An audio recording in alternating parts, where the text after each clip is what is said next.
नहमदुहु व नुसल्ली अला रसूलिहिल करीम अम्मा बाद बिस्मिल्लाहिर्रहमानिर्रहीम। सूरतुल हज सूरह हज मदनी सूरत है।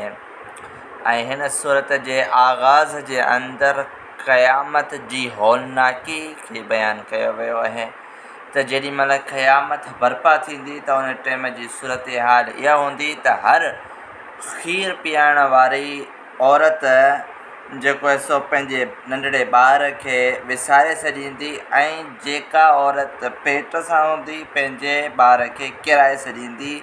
इहो जेको आहे सो इब्तिदाई मरहलो हूंदो क़यामत जी हौलनाकी जो।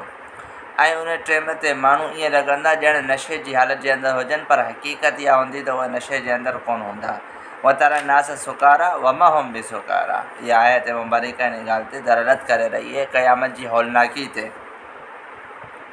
ऐं उन खां पोइ अॻिते हिन इब्तिदा जे अंदरि क़यामत जी हौलनाकी खे बयानु कयो वियो। उन खां पोइ ॿार जी पैदाइश जो तज़किरो अल्लाह ताला करणु फ़रमायो आहे त असां अव्हांखे यानी इंसाननि खे मिटी वञा पैदा कयो ऐं उन खां पोइ कीअं पैदा थियनि था, हिन जी इब्तिदा कीअं थिए थी, नुत्फ़े जे ज़रिए सां, पोइ अलक़ा थियनि था, गोश्त जो हिसो थियनि था, उन खां पोइ जेको आहे सो हिननि जे मथां हॾियूं चढ़नि थियूं ऐं माउ जे पेट जे अंदरि रहम जे अंदरि ई जेको आहे सो वॾा थियनि था, पोइ दुनिया जे अंदरि अचनि था ॿार हुअण जी हैसियत सां।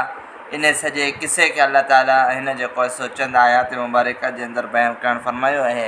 ऐं उन खां पोइ दर हक़ीक़त ॻाल्हि इहा आहे त सूरह हज हिन सूरत जे अंदरि अल्लाह ताला हज जे अहकाम ऐं मसाइल खे बयानु कयो।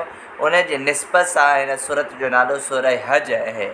ऐं हज जी जेको आहे सो ख़ुसूसियत खे बयानु कयो वियो। हज़रत इब्राहीम अलैहिस्सलातु वस्सलाम जे किसे खे बयानु कयो वियो त इब्तिदा जे अंदरि काबो जेको आहे सो तामीर हज़रत आदम अलैहिस्सलातु वस्सलाम कयो हो ऐं उन खां पोइ उन जा निशानात वग़ैरह मौजूदु हुआ पर ॾही चुको हो। अल्लाह ताला हज़रत इब्राहीम खे उन खां पोइ हुकुम ॾिनो त हाणे अव्हां जेको आहे सो हीउ ठाहियो।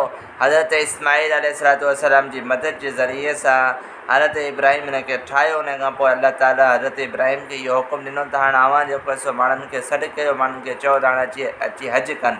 त मक़ाम इब्राहीम ते बीही हज़रत इब्राहीम अलैहिस्सलातु वस्सलाम आवाज़ ॾिनी। पोइ माण्हुनि जेको आहे सो हिन आवाज़ ते लबैक चयो ऐं हज जे लाइ रवाना थिया, जेको अॼु ॾींहं ताईं जारी ऐं सारी आहे। ऐं उन जे अहकामात अल्लाह तबारक व तआला बयानु करणु फ़रमाया। उन खां पोइ हिन सूरत मुबारका जे अंदरि क़ुर्बानी जे ॾींहंनि खे बयानु कयो वियो